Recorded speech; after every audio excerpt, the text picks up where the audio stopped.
매일 성경 묵상을 돕는 해설 가이드입니다. 안녕하세요, 묵상 코치입니다. 함께 읽고 나눌 말씀은 마태복음 10장 1절에서 15절까지 말씀입니다.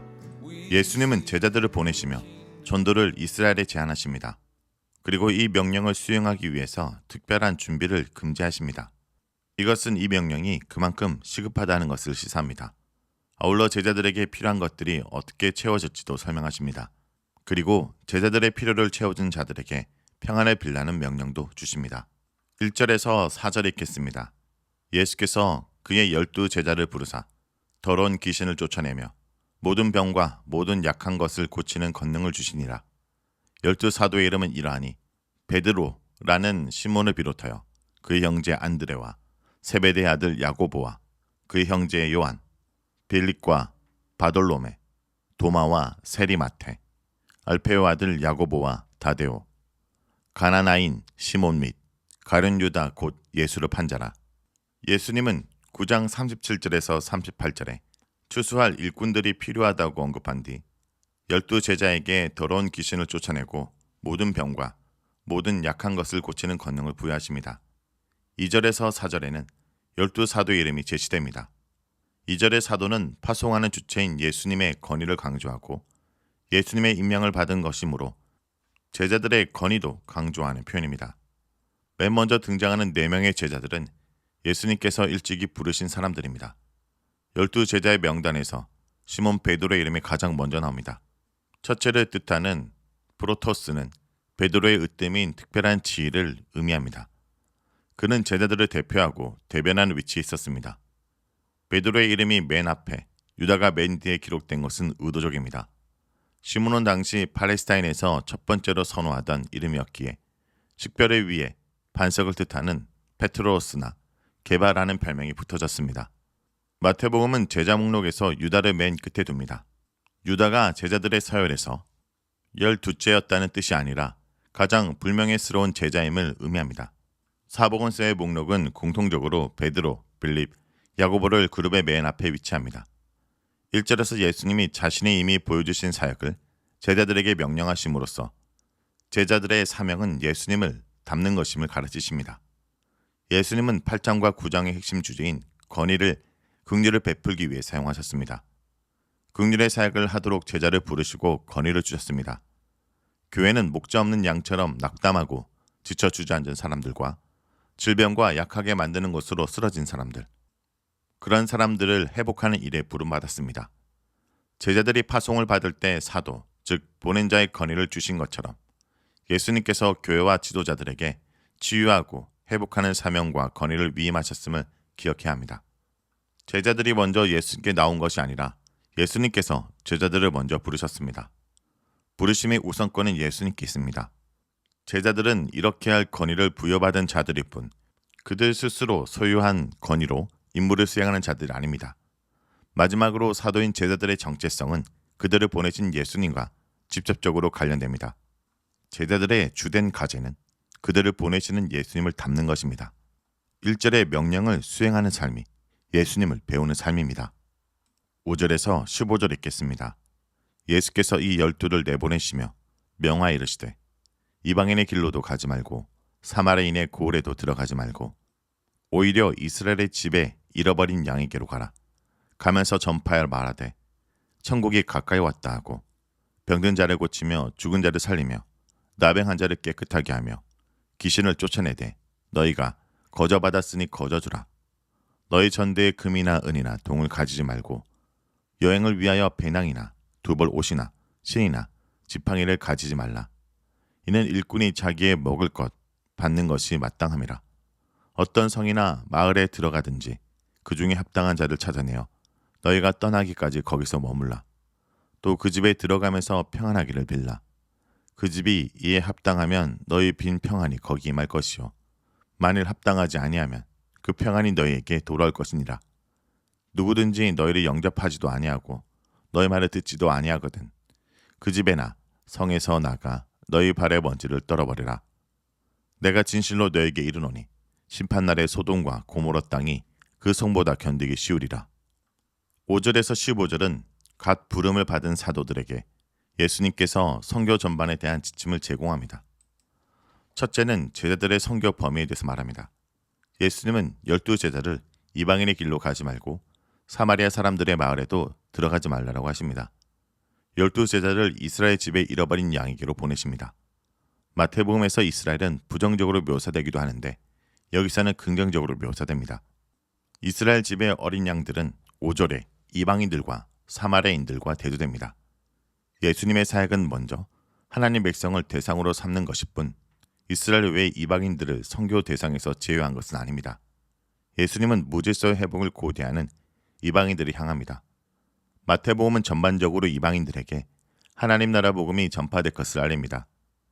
제자들은 현 단계에서 이스라엘을 선교 대상으로 삼지만 마태복음의 끝에서 부활하신 예수님은 제자들을 모든 민족에게 보내십니다. 따라서 본문은 구원사의 시각에서 이해돼야 합니다. 예수님의 부활 이전에 유대인들이 제자들이 사도로 세움 받자마자 이방인들에게 갈 마음을 품기는 어려웠을 것입니다. 구원사의 관점에서 이방에 비친 이스라엘의 회복은 창조 세계, 즉 열방의 회복을 위한 것입니다. 첫째 지침은 사도들이 소망 없이 살아가는 이스라엘의 회복을 위해 부름을 받았음을 의미합니다. 하늘나라의 복음을 들고 파송되는 사람이 최우선적으로 생각해야 될 사명은 회복입니다. 회복의 대상은 구원사의 흐름에 따라 먼저 이스라엘이며 다음에는 열방이 될 것입니다. 둘째, 사역의 내용은 전파와 치유입니다. 제자들이 전파해야 될 내용은 하늘나라가 가까이 왔다는 사실입니다. 하늘나라가 가까이 온 것은 제자들이 수행하는 임무를 통해서 가시화될 것입니다.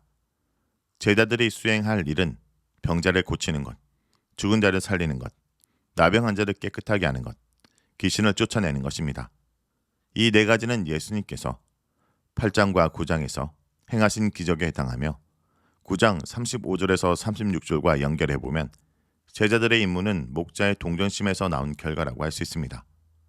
여기서 죽은 자를 살리는 일은 구약에서 엘리야와 엘리사 외에는 하지 못한 일입니다. 제자들은 7절과 8절의 사명을 수행하면서 대가를 받지 말아야 했습니다. 제자들에게 주어진 치유 능력은 자신의 노력으로 생긴 것이 아니라 예수님께 거저받은 선물이기 때문에 이 능력을 행해서 사적인 이득을 취할 생각을 하지 말아야 합니다. 사도들은 자신들의 관심사가 아니라 그들을 보내신 예수님을 보내신 하나님의 관심사를 반영해야 합니다. 셋째, 제자들의 생활과 사역을 할 때 의지해야 할 대상에 관해 말합니다. 9절과 10절에서 예수님은 선교 사명을 수행하는 제자들에게 보이지 않는 하나님을 신뢰할 것을 가르치십니다. 전대, 배낭, 샌들, 지팡이와 같이 순회하는 선교사에게서 꼭 필요한 것으로 간주되는 것을 지참하지 말라고 하십니다. 그 이유는 일꾼은 자기의 먹을 것을 받게 될 것이기 때문입니다. 사람들로부터 보상을 기대할 것이 아니라 하나님의 도움에 기대어 살아갈 때 제자들이 전하는 메시지는 신뢰를 확보할 수 있습니다. 제자들은 하나님을 믿도록 가르치는 사람들일 뿐 아니라 자신들이 하나님의 섭리적인 돌보심을 믿고 살아가는 모범이 되어야 됩니다. 이런 삶을 사는 제자들을 통해서 사람들은 하나님을 만나게 될 것입니다. 제자들의 사명에 대한 반응과 결과가 맨 마지막에 나옵니다. 제자들은 다른 곳으로 가기까지 합당한 사람들, 즉 하늘나라 복음의 메시지를 환영하는 사람들의 가정에 머물러야 합니다. 제자들은 호의적으로 대하는 가정이 아니라 하늘나라의 복음을 영접한 가정에 가야 하는데 이것은 가정들을 비교하여 더 잘 대해주는 곳에 묵어서는 안 된다는 뜻입니다. 제자는 합당한 자신의 집에 들어가서 평화를 빌어야 합니다. 평화를 비는 것은 예수 안에서 시작된 하늘나라 복음의 인사라고 할 수 있습니다. 특히 하나님이 시작하시는 미래는 평화 시대이며 하늘나라의 평화는 갱신과 회복을 위해 부름받은 제자들을 통해서 전해집니다. 만일 그 사람의 집이 합당하면 제자들이 빈 평안이 반응한 그들에게 선물로 가게 되고 그렇지 않으면 제자들에게 돌아옵니다. 13절의 내용은 이사야 55장 11절과 유사합니다. 14절과 15절은 부정적 반응에 대해 제자들이 보여야 될 자세에 대해서 말합니다. 제자들은 복음에는 항상 영접과 거절이라는 두 가지 반응이 있다는 사실을 인식해야 합니다. 제자들은 배척하는 사람들이 생긴다고 해서 좌절할 필요가 없습니다. 제자들이 전한 평안은 사라지지 않고 자신들에게 그대로 돌아올 것이기 때문입니다. 또한 사람들의 반대와 배척은 제자들에게 책임이 있다는 뜻이 아니기 때문입니다. 예수님의 파송을 받은 인생은 경제적으로 어렵고 사회적으로 소외되는 것처럼 보여도 결국 그것을 실패한 인생이라고 부를 수 없습니다. 자, 여기까지가 마태복음 10장 1절에서 15절까지 말씀입니다. 오늘 말씀을 통해 우리는 무엇을 묵상하고 적용해야 할까요? 값없이 받은 은혜는 값없이 나누어야 합니다. 예수님은 제자들에게 병을 고치고 귀신을 내쫓는 권세를 주시며 거저받았으니 거저주라고 하셨습니다.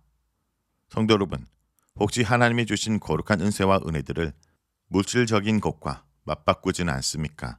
오늘도 값없이 받은 은혜가 그 무엇보다 값비싸는 것을 깨닫고 우리 또한 그 은혜를 받은 자에 합당하게 값없이 나눠주는 죄의 백성들이 되길 간절히 기도드립니다. Embers drifting in the night, looking, wandering all the time. We seek the kingdom.